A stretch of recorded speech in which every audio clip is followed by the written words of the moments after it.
네, 감사합니다.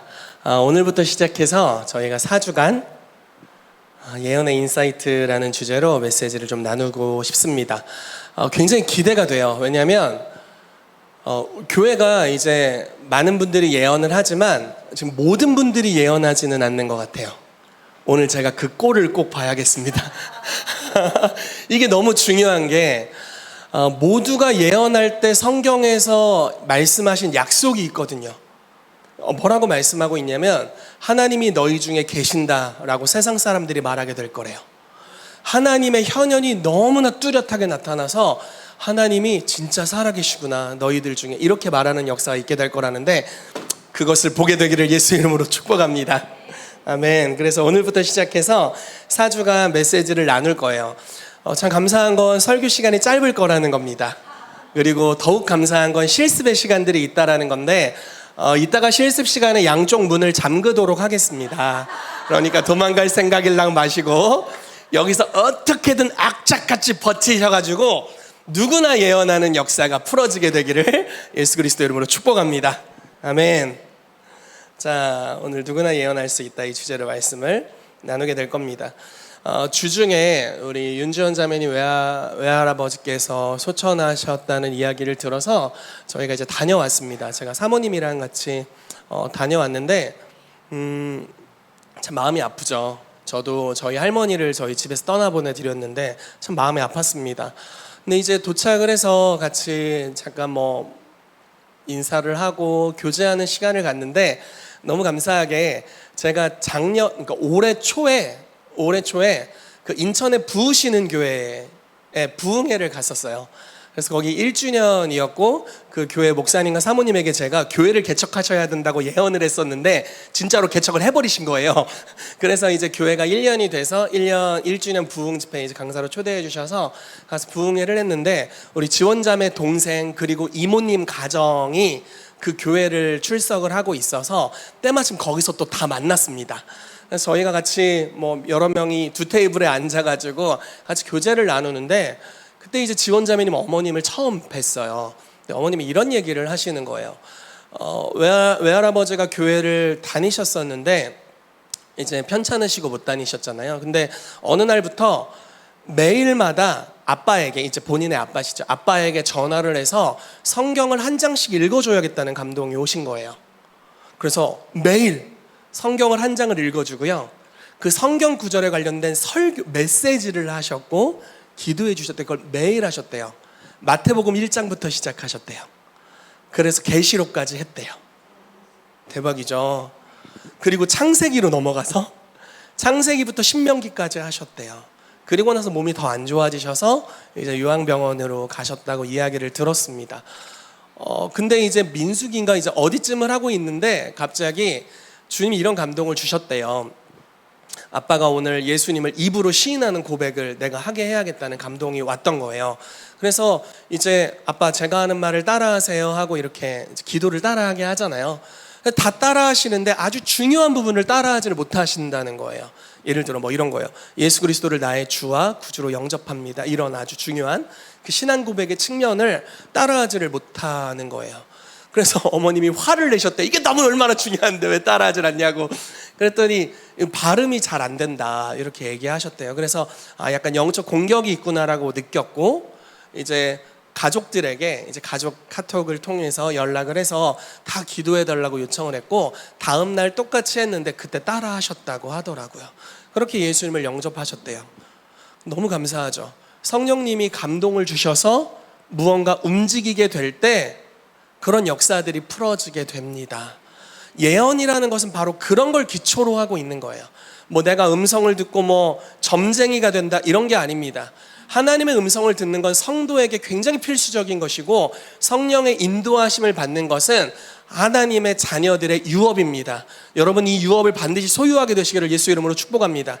근데 또 이런 이야기를 들었어요. 우리 지원자매가 이번 주 월요일 날 집에 이제 가게 됐는데, 일본에 사케가 있었고 집에 이제 인천이 집인데 인천에 가게 됐는데, 이제 할아버지가 편찮으시니까 할아버지를 방문한 거예요. 근데 주님이 감동을 주셔서 이제 딸이, 할아버지가 이제 병상에 누워 계신데 계속 말씀을 선포해 줬대요. 그리고 기도를 해줬는데 너무 신기한 게 어머님이 항상 아빠를 이제 할아버지를 위해서 했던 기도를 똑같이 하고 있더라는 거예요. 여러분 성경에서 두 증인이 얼마나 중요합니까? 두 사람이 땅에서 합심함으로 무엇이든지 매면 하늘에서도 매일 것이다 이렇게 말씀하고 있잖아요. 그러니까 그런 예언적인 역사들이 한 가정 안에서 일어나는 것들을 보게 되었고, 우리 지원자매가 이제 교회 출석한 지가 그렇게 오래되지 않았는데 벌써 예언적인 DNA가 장착되면서 할아버지의 구원을 위해 하나님께서 놀랍게 자매님을 사용하신 것에 대해서 너무너무 감사했습니다. 그래서 조문을 하러 갔다가 굉장히 물론 이제 위로하는 마음을 갖지만 웃고 떠들고 즐거웠고, 뭔가 우리가 위로 예배 한번 하지 않았는데 뭔가 그 테이블에서 예배를 한 것 같고, 또 아버님도 어머님도 좀 기도해 드릴 수 있는 시간이 되어서 너무 좋은 시간을 보내고 왔습니다. 또 오늘 바이올린으로 이런 재능이 또 있는 줄은 몰랐어요. 네, 그렇게 바이올린을 또 연주해서 주님을 섬겨주셔서 너무 감사드립니다. 우리가 예배 후에 또 여러분을 보실 때마다 위로해 주시고 유가족들에게 하나님의 위로가 있도록 해주시기를 바랍니다. 네, 중요한 이제 메시지를 나누도록 하겠습니다. 자, 우리 따라해 볼까요? 시작. 아멘. 우리 옆 사람에게도 한번 말씀해 주세요. 시작. 와, 이게 얼마나 무시무시한 말입니까? 예언이 없을 수도 있다는 오늘날에 이게 얼마나 무시무시한 말이에요. 자, 이게 성경에 써 있는 말일까요? 아닐까요? 성경에 써 있네. 성경에 써 있습니다. 말씀을 한 구절 같이 읽도록 하겠습니다. 민수기 11장 24절부터 29절까지의 말씀입니다. 구약의 한 사건인데요. 같이 읽어보겠습니다. 시작. 모세가 나가서 여호와의 말씀을 백성에게 알리고 백성의 장로 70인을 모아 장막에 둘러세우매 여호와께서 구름 가운데 강림하사 모세에게 말씀하시고 영이 임한 때에 그들이 예언을 하다가 다시는 하지 아니하였더라. 그 기명된 자 중 엘다시라 하는 자와 메다시라 하는 자 두 사람이 진영에 머물고 장막에 나아가지 아니하였으나 그들에게도 영이 임하였으므로 진영에서 예언한지라. 한 소년이 달려와서 모세에게 전하여 이르되 엘닷과 메닷이 진중에서 예언하나이다 하매 택한 자 중 한 사람 곧 모세를 섬기는 눈의 아들 여호수아가 말하여 이르되 내 주 모세여 그들을 말리소서. 모세가 그에게 이르되 내가 나를 두고 시기하느냐. 여호와께서 그의 영을 그의 모든 백성에게 주사 다 선지자가 되게 하시기를 원하노라. 아멘. 여러분, 하나의 사건이 일어났습니다. 이스라엘 백성들이 광야에 들어와서 이제 출애굽을 해서 광야에서 생활을 하고 있는데 먹을 게 떨어졌어요. 그러니까 그 만나만 먹은 거예요. 만나가 오늘날로 표현하자면, 그러니까 한국식으로 표현하자면 조청유과, 꿀꽈배기 드셔보신 적 있나요? 약간 그런 맛일 것 같아요. 왜냐하면 그거 좀 달달하다고 이렇게 표현되어 있기 때문에 그런 느낌이지 않을까 싶어요. 근데 그거를 끓여 먹고 삶아 먹고 그냥 먹고 뭐 숙성시켜 먹었는지 모르겠지만 아무튼 별 요리를 다 해서 먹은 거예요. 근데 그것만 먹으니까 어때요? 느낌이 맛있어요? 쉽지 않지. 그래서 드디어 고기를 달라는 고기 반란이 일어나기 시작했습니다. 고기를 종종 먹어줘야 되는데 고기를 못 먹었다 이겁니다. 그래서 고기를 달라 이렇게 소리를 질렀는데 그 함성 소리가 얼마나 컸는지 모세가 주님께 나아가서 이렇게 말씀드려요. 죽여주십시오. 이렇게. 너무 힘들었던 거예요. 이스라엘 백성이 많이 반역했지만 그 이제 생계에 관련된 것들이 이제 어려움이 있을 때 그 반항이 너무나 심했고 이끌어가기가 여력이 없다고 느낀 겁니다. 그래서 주님 죽여주십시오 이렇게 고백을 해요. 근데 주님께서 그때 이렇게 말씀하시는 거예요. 모세야, 너 혼자 감당하니까 짐이 너무 많지? 내가 너에게 임한 여호와의 영 성령님을 70명의 장로들에게 부어주겠다. 그래서 네가 70명의 사람을 나에게로 데리고 와라 해서 날짜와 장소를 정해서 70명이 거기 모이기로 결정이 됐습니다. 여러분, 이 시대는 구약 시대예요. 율법이 이제 선포되고 얼마 안 된, 다른 말로 해서 순종 안 하면 거의 즉시 죽는 아주 무시무시한 시대였어요. 그런데 70명이 딱 오라면 와야 되잖아요. 그래서 보통 날이 아니라 이제 70명에게 모세에게만 여호와의 신을 부어주는 날이었어요. 왔어요, 사람들이. 근데 2명이 땡땡이를 쳤어. 어느 날이든 땡땡이는 있습니다. 어느 나라에든. 그래서 땡땡이를 치고 막 진에 뭐 자빠져 있었는지 누워 있었는지 땡땡이를 쳤는지 뭐 화장실에 갔는지 별짓을 하고 있었나 봐요. 68명에게 그 순간 성령님이 임하셔서, 성령님이 임하시니까 나타나는 표징이 뭡니까? 예언을 하게 됐어요. 너무 당연한 거예요. 성령님이 임하시면 그냥 예언하는 거예요. 근데 예언을 하는데 나머지 2명, 이 문제야 2명이잖아요. 어떻게 됐을까요? 예언을 하는 거예요. 그러니까 막 한 소년이 달려와. 왜 달려왔을까? 그냥 좋은 소식이면 그냥 아이 방에서도 예언하시네, 집에서도 땡땡이 치다가도 은혜롭구먼 이러고 말했을 텐데, 이게 막 큰일 난 사건인 거예요. 이거 죽여야 되네 살려야 되네 약간 이런 정도 사건인 거예요. 막 달려와서 모세요 집에서 예언합니다 뭐 이렇게 한 거예요. 그러니까 여호수아가, 아마 여호수아도 제 생각엔 그 70명 중에 한 명이지 않았을까 싶습니다. 여호수아가 뭐라고 이야기하냐면, 내 주 모세요 못하게 하십시오, 금하십시오. 자세가 바르지 않지 않습니까? 태도가 불량입니다. 합당하지가 않습니다. 근데 모세가 아주 중요한 시대적인 하나님의 마음을 대변하는 일을 합니다. 뭐라고 이야기하냐면, 네가 나를 위하여 질투하느냐, 네가 나를 위한다고 지금 이런 말을 하니 하나님께서는 그 정도 수준이 아니야. 반항한 2명에게 성령을 부어주는 그 정도 차원이 아니라 모든 주의 백성이 다 선지자가 되게 하시기를 원한다. 아멘. 이것이 주님의 뜻인 것을 믿습니다. 아멘.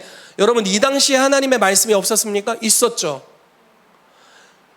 율법책이 있었어요. 그렇죠? 모세가 받은 10계명과 계명들이 있었다고요. 모세 오경이 있었다고요.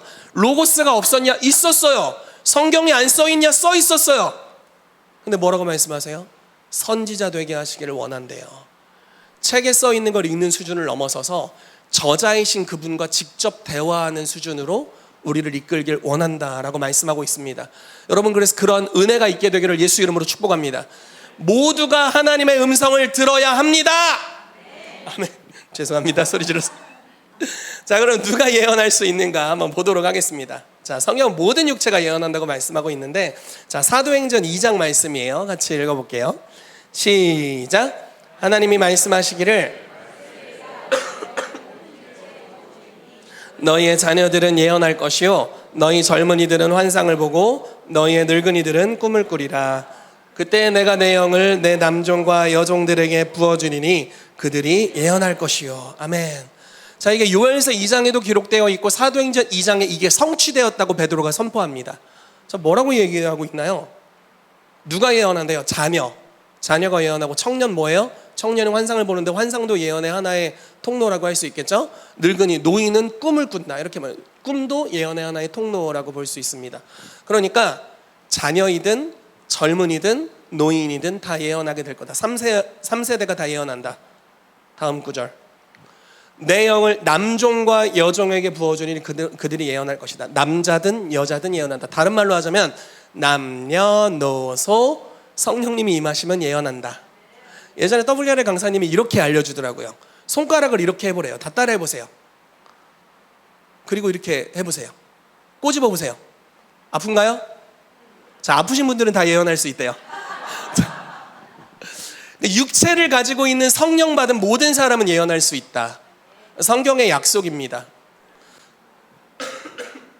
오늘날은 이게 교회에서 너무나 희소해서 이상하게 여기게 된 것 같아요. 모두가 다 장님이니까 눈뜬 사람이 이상한 사람이 됐어요. 여러분, 근데 성경은 성령이 임한 모든 육체가 예언할 수 있다고 말하고 있습니다. 그렇다는 것은 하나님의 음성을 다 들을 수 있다는 거예요. 우리 모두가 하나님의 음성을 들을 수 있습니다. 제가 항상 하는 이야기가 있죠. 저는 고양이 집사입니다. 고양이를 키우고 있어요. 11년째 키우고 있습니다. 그래서 저희 집 고양이 한 마리는 11살, 또 한 마리는 10살입니다. 요한이보다 나이가 많아요. 그래서 요한이한테 누나라고 해야 돼. 그러니까 왜 누나라고 해? 막 이러면서 되게 싫어해요. 자존심 세우면서 내가 더 크잖아. 막 이러면서 안 합니다. 이게 누나들이에요. 고양이들이 야옹이라고 하면 제가 메시지를 거의 정확하게 알아들어요. 왜냐하면 이제 산 게 10년이 넘으니까요. 소통이 그만큼 잘 된다는 거예요. 가끔 저희가 외박을 하잖아요. 그러면 아이들을 고양이 호텔에 맡깁니다. 그리고 오랜만에 막 3일 만에 데려오고 5일 만에 데려오잖아요. 그러면 그 둘째 고양이가 이런 소리를 내요. 와우. 자, 메시지가 느껴지세요? 와우. 밤새.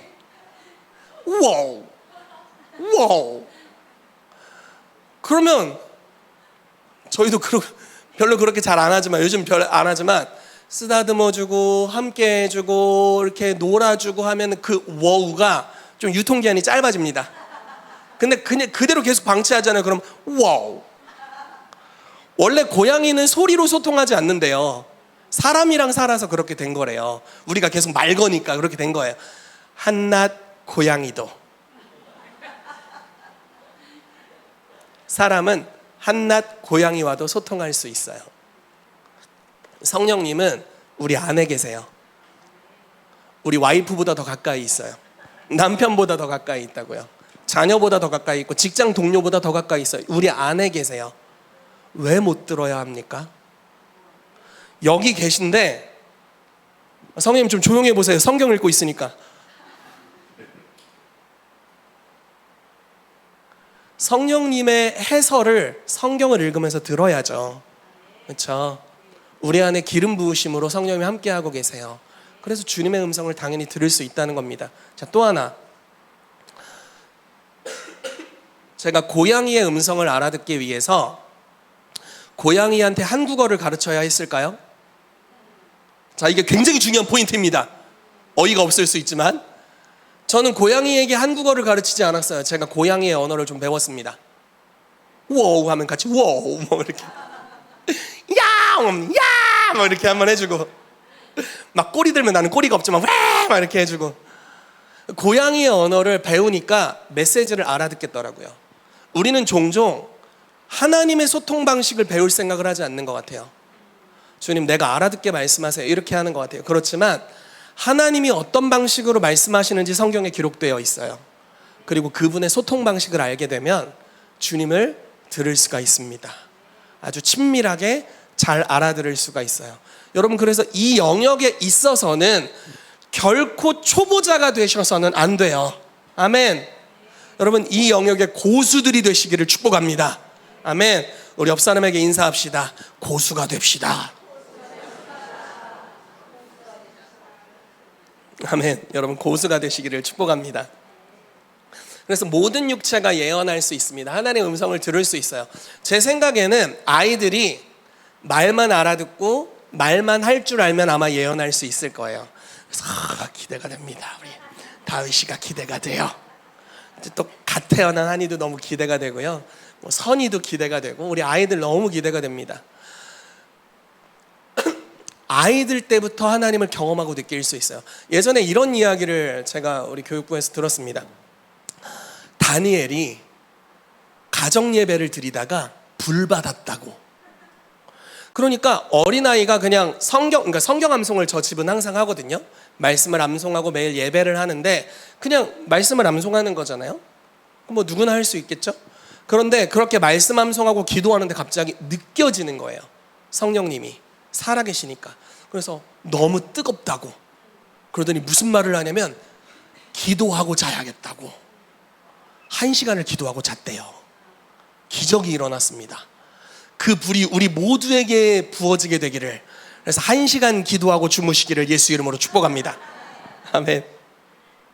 자, 이렇게 하나님께서 우리 가운데 예언할 수 있는 은혜를 주셨습니다.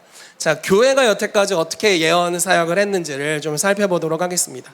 교회는 예언으로 인도함을 받았어요. 예언은 교회에 아주 필수적으로 장착되어 있었습니다. 예를 들어 볼게요.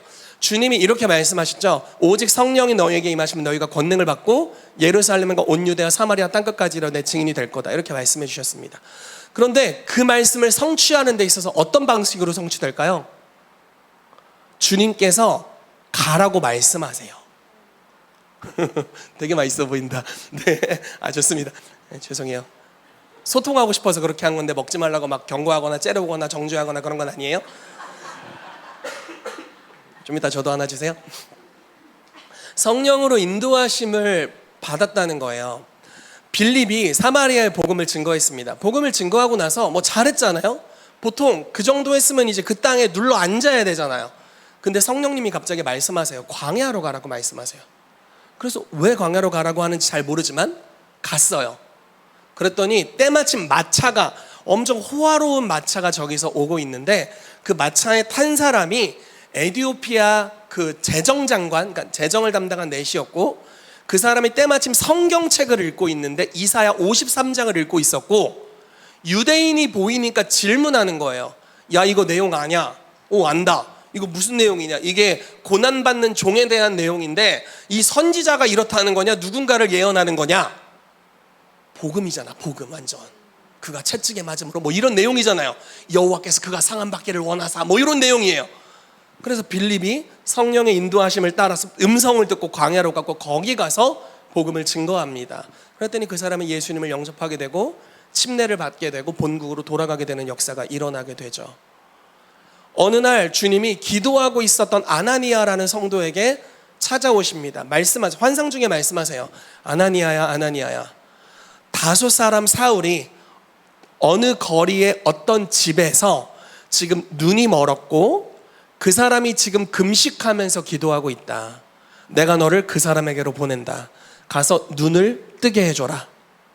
그리고 그 사람의 부르심을 예언해줘라. 그 사람은 하나님의 나라를 위해 많은 고난을 받을 것이고 이스라엘과 임금들과 이방인을 위해 내가 택한 그릇이다. 이거를 누가 들었어요? 성도님이 들었어요. 성도님이. 우리는 요즘 직분 없으면 성도님 이렇게 하잖아요. 성도님, 성도님 들어야 돼요. 높은 수준의 하나님의 음성을 듣는 거예요. 오늘날로 말하면 이렇게 얘기하는 거예요. 대전광역시 서구 동서대로 1147 7층 킹스 주빌리 교회로 가라. 정희택 목사가 눈이 멀었으니 눈을 뜨게 해주고 너는 부르심이 있다고 알려주거라. 이렇게 말씀하신 거예요. 근데 거기 교회가 있는지 어떻게 아냐고. 모르는 거예요. 근데 음성을 들었고 따라가는데 너무 분명한 하나님의 메시지였던 거죠. 바울이 복음을 증거하고 있었습니다. 그런데 아시아 쪽으로 복음을 증거하길 원했어요. 근데 주님이 막는 거예요. 뭔가 자꾸 막힘이 있는 거예요. 왜 이렇게 막히나? 기도를 하는 겁니다. 근데 주님이 갑자기 환상을 보여주세요. 마게도냐 사람 한 명이 나타나서 이렇게 손을 흔들면서 와서 우리를 도우라 이렇게 이야기합니다. 그 사람 유럽 사람이거든요. 그래서 바울이 깨달아요. 뭘 깨닫냐면 땅 끝까지 복음의 증인이 되라고 했지만 그냥 내가 증인되고 싶은 곳에 가서 증인되는 게 아니구나. 주님이 나를 보내시는 증인 되어야 될 영역이 있구나.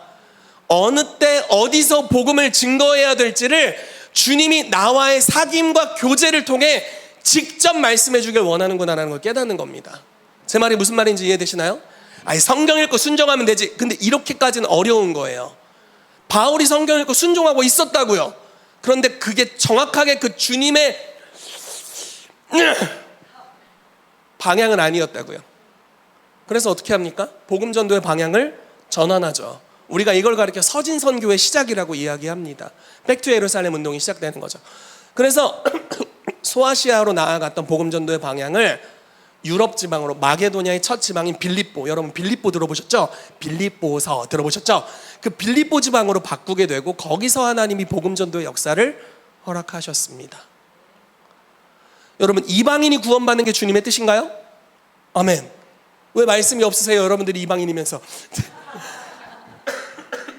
이방인들이 구원받는 게 주님의 뜻이에요. 근데 어떻게 그것들이 이루어지게 됐을까요? 분명히 성경에는 땅끝까지 복음의 증인이 되리라 말씀하셨기 때문에 거기다는 이방인이 포함되어 있죠. 그렇죠? 믿으시죠?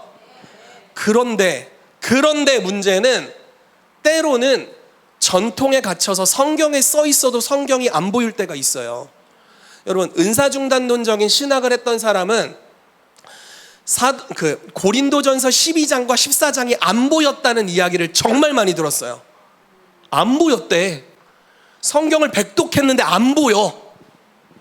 거기는 중요하지 않아. 지나가는 거야. 사도행전이 그냥 응, 성경 썼어, 성경 써졌어, 응, 요거 때문에 성경 써졌어. 그냥 넘어가는 거예요. 100번을 읽든 1000번을 읽든 전통에 매여서 이게 보이지가 않는 겁니다. 너무 안타까운 일이죠. 그런데 성령님이 성경을 저자의 의도대로 보지 못하고 있었던 베드로의 삶에 나타나세요.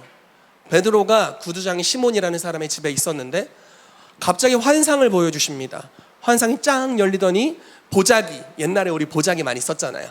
보자기에 부정한 생물들이 가득 담겨서 하늘로부터 내려옵니다. 성령이 이렇게 말씀하시는 거예요. 잡아먹어라.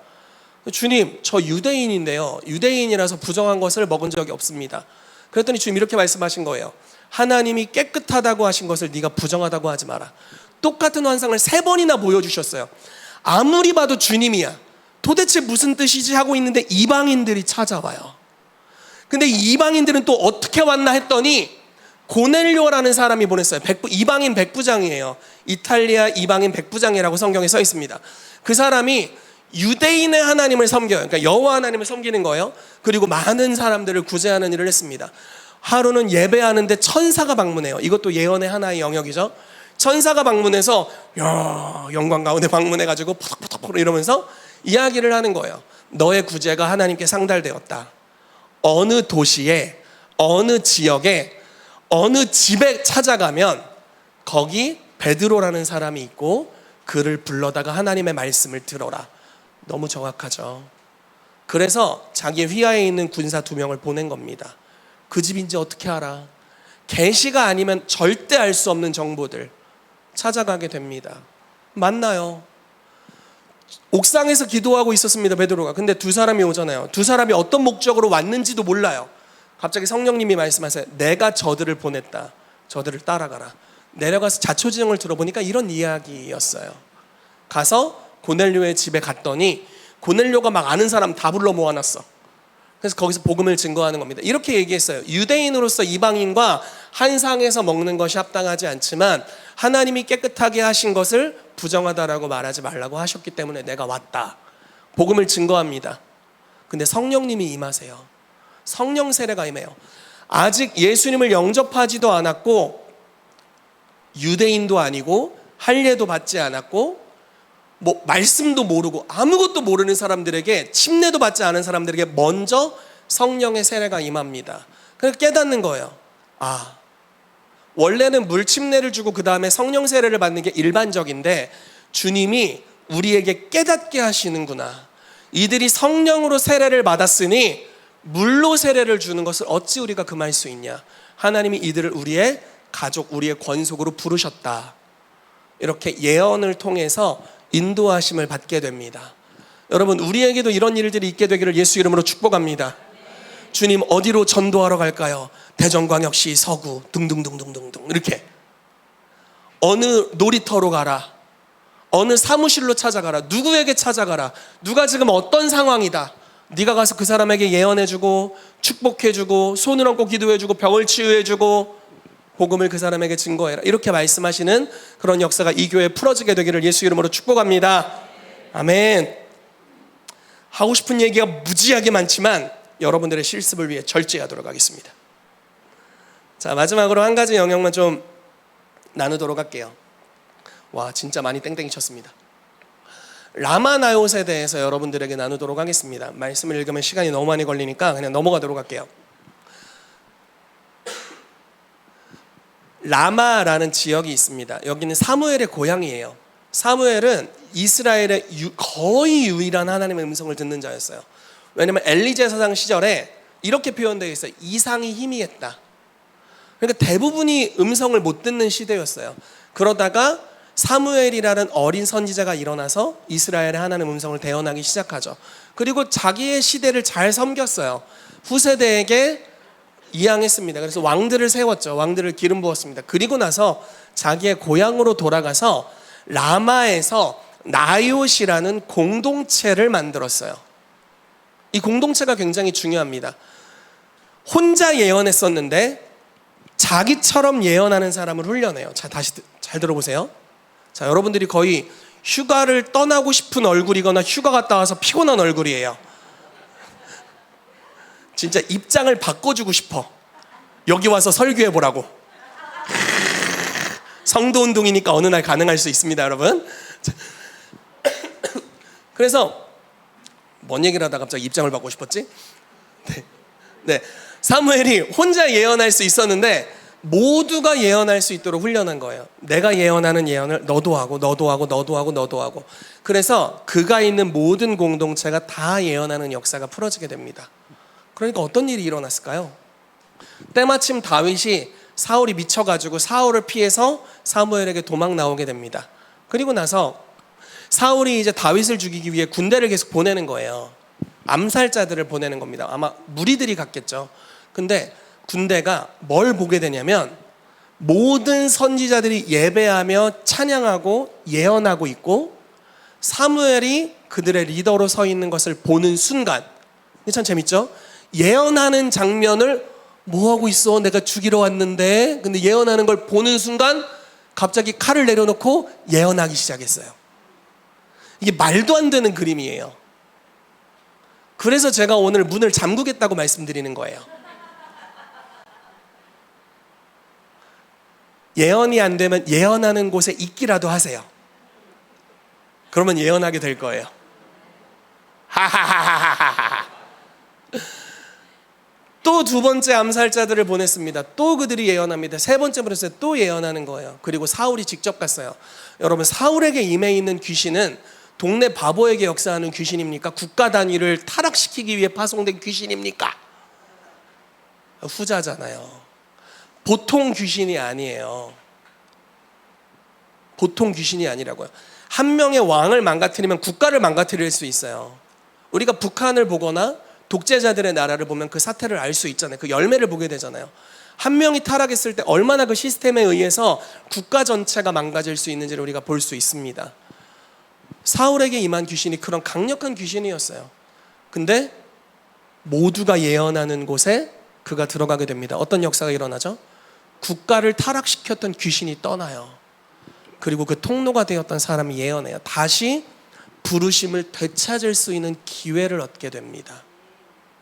만약에 우리 모두가 예언한다면, 예언받으려고 할 뿐만 아니라 우리가 다 예언하게 된다면, 어떤 사람은 우리 중에 선지자로 부르심이 있는 사람이 있습니다. 그 사람들은 좀 더 높은 단계의 예언을 하게 되겠죠. 그렇지만 모두가 예언할 수 있습니다. 우리가 모두 예언한다면 주님이 여기 임하실 거예요. 그리고 이 도시, 이 나라의 역사하는 어둠의 영이 떠나가게 될 겁니다. 그리고 하나님이 통치하시는 역사들이 풀어지게 될 겁니다. 저는 이 교회 가운데 그러한 일들이 풀어지게 되기를 예수 그리스도의 이름으로 축복합니다. 기도하겠습니다. 우리 한 가지만 같이 기도하겠습니다. 오늘 우리에게 주님께서 예언의 능력, 예언의 기름 부으심을 부으시도록 같이 기도하길 원합니다. 같이 기도합시다. 하나님, 오늘 우리에게 예언의 능력을 부어주시옵소서. 이미 예언을 잘했던 분들이 여기 있습니다. 그리고 오늘 예언을 처음 시작하는 분도 있을 겁니다. 모두가 예언할 수 있는 은혜를 오늘 우리 가운데 강력하게 부어주시옵소서. 성령의 능력을 부어주시옵소서. 그래서 주의 능력으로 예언하도록 역사하여 주시옵소서. 우리 같이 기도하도록 하겠습니다. 아버지 감사합니다. 오늘 우리가 이제 실습하며 우리에게 주신 하나님의 음성을 우리 다른 이들에게 축복하며 나눌 때 주님, 우리가 맞고 틀리는 것을 떠나서 주님의 사랑을 이야기하도록 역사해 주시고, 우리가 이러한 실습을 할 때마다 우리의 예언이 주님으로부터 더 많은 것들이 흘러나오도록 저 역사하여 주시옵소서. 이 시간을 맡겨드립니다. 예수 그리스도의 이름으로 기도합니다. 아멘. 네, 좋습니다. 자, 첫 번째 주제입니다. 자, 어떻게 할 거냐면 제가 아주 초보적으로 시작할게요. 그러니까 누구나 부담 없이 하실 수 있어요. 축복하는 기도를 해줄 거예요. 근데 이렇게 하는 겁니다. 자, 30초간 주님, 이 사람을 어떻게 축복해야 되겠나이까, 이렇게 하면서 들으려고 해보세요. 들리면 들리는 걸로 축복하세요. 보이면 보이는 걸로 축복하시고, 도무지 모르겠다, 그냥 1분간 축복하며 기도해 주세요. 되셨죠? 예언이라는 것은 발성 은사이기 때문에 믿음으로 무언가를 말하면 할 말이 생각납니다. 그래서 굉장히 유익한 시간이 될 거예요. 자, 바깥쪽에 있는 분이 안쪽에 있는 분에게 먼저 하겠습니다. 자, 준비하시고 자, 30초간 시간을 드릴게요. 시작.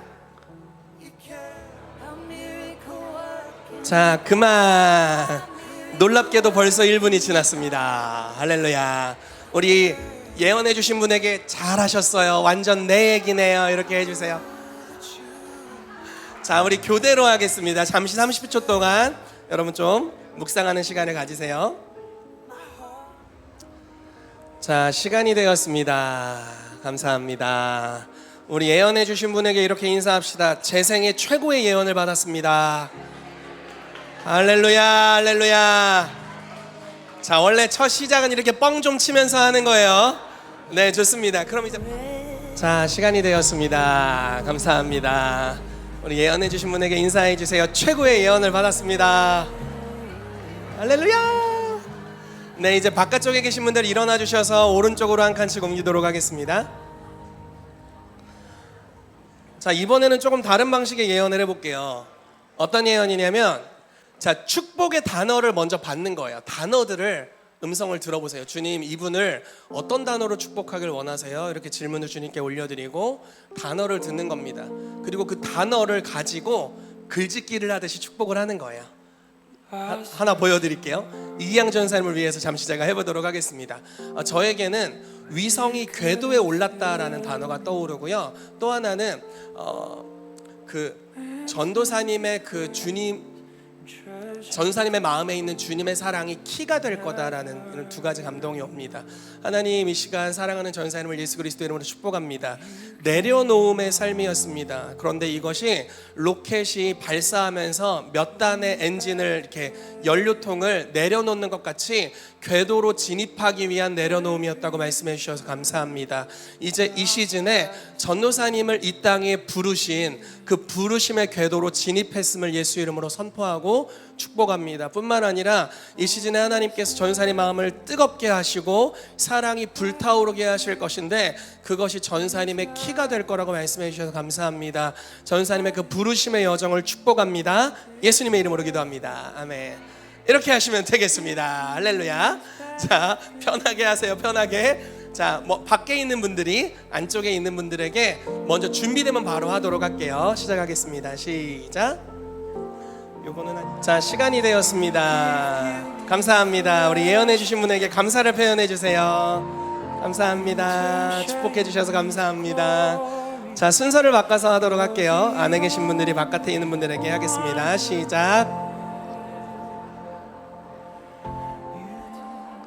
자, 잘하셨습니다. 감사합니다.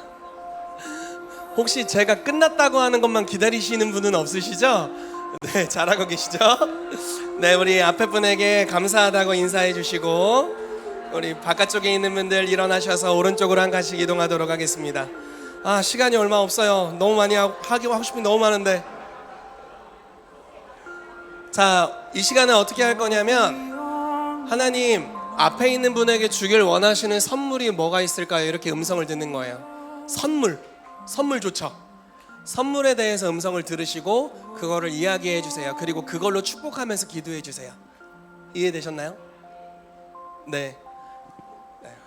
하려고 하다가 저는 예찬 형제에 대해서 이런 감동이 있습니다. 주님이 어떤 가방, 이렇게 좀 하드 케이스로 되어 있는 딱딱한 네모난 가방을 선물로 주시는 것을 좀 환상으로 보여주시고 어떤 영역을 전문적으로 공부할 수 있는 기회를 주겠다 이렇게 말씀하시는 것 같아요. 그래서 그 선물이 풀어지기를 예수 이름으로 축복합니다. 네, 이렇게 하시면 되겠습니다. 네, 자, 바깥쪽에 있는 분부터 시작을 해볼게요. 음성을 들어보시고 환상을 보여주실 수도 있고요, 단어가 떠오를 수도 있어요. 아니면 그냥 여러분들이 주님이라면 이런 선물 받았으면 좋겠다 하시는 걸 해주셔도 됩니다. 자, 같이 시작하도록 하겠습니다. 시작. 잘하셨습니다. 감사합니다. 우리 예언하신 분들에게 인사해 주세요. 감사합니다. 네, 중간중간에 딱딱 끊기죠. 막 한 20분씩 해야 되는데, 그쵸? 너무 아쉽습니다. 네, 우리 다음 분이 다시 예언으로 섬겨주시도록 하겠습니다. 안에 계신 분들이 예언으로 섬겨주시겠습니다. 시작. 자, 감사합니다. 마무리해 주시기 바랍니다. 우리 예언해 주신 분에게 최고의 예언이었다고 말씀해 주세요. 할렐루야. 당신이 최고의 선지자입니다. 할렐루야, 할렐루야. 자, 바깥에 있는 분들 다 일어나셔서 우리 한 칸만 이동하도록 하겠습니다. 시간이 많이 돼서 이번이 마지막이 될 거예요. 예, 우리 앞에 계신 마지막 선지자께 인사 한번 나누시고 마지막으로 요거를 좀 해보면 좋겠어요. 미래의 긍정적인 모습을 예견해주고 축복해주는 거예요. 그러니까 당신의 20년 뒤 미래가 보입니다. 병상에 누워 있군요. 뭐 이런 거 말고, 이러면 큰일 나고 완성된 모습, 뭐 성공한 모습, 뭐 하나님의 뜻이 이루어진 모습들을 예견해 주는 겁니다. 그래서 긍정적이고 굉장히 낙관적인 게 예언인데 우리가 그런 모습들을 예견해 주고 축복해 주는 시간을 가져보도록 하겠습니다. 바깥에 있는 분들이 안에 있는 분들에게 먼저 시작하도록 할게요. 마지막이니까 시간을 한 3분씩 드릴게요. 충분히 하세요. 시작. 자, 감사합니다. 교대하도록 하겠습니다. 시작. 네, 감사합니다. 우리 예언해 신 분에게 우리 격려의 박수 하겠습니다. 마지막으로 여러분, 혹시 여러분 방금 서로 예언하시면서 하나님이 뭐라고 해야 될까요? 좀 확증을 주신 영역들이 있으면 그런 걸 서로에게 좀 피드백 해드리면 좋을 것 같아요. 이런 건 하지 마세요. 하나도 맞지 않았어. 이런 것만 하지 마시고 격려의 언어로, 예언은 굉장히 중요한 예언적 격려인데 네, 이렇게 좀 피드백을 서로 잠시 나눠주시면 감사하겠습니다. 네, 감사합니다. 수고하셨습니다. 우리 수고한 모두에게 서로 악수해 주시고 포옹할 수 있는 분들은 좀 포옹해 주시고요. 축복해 주십시오. 네, 감사합니다. 축복합니다. 제가 축도함으로 오늘 예배를 마치도록 하겠습니다. 지금은 우리 주 예수 그리스도의 은혜와 하나님 아버지의 살아계심과 성령님의 교통하심이 모두 예언하는 이 킹스주빌리 교회 모든 성도들의 삶 위에 이제로부터 영원까지 함께 있을지어다. 아멘. 우리 박수로 마치도록 하겠습니다.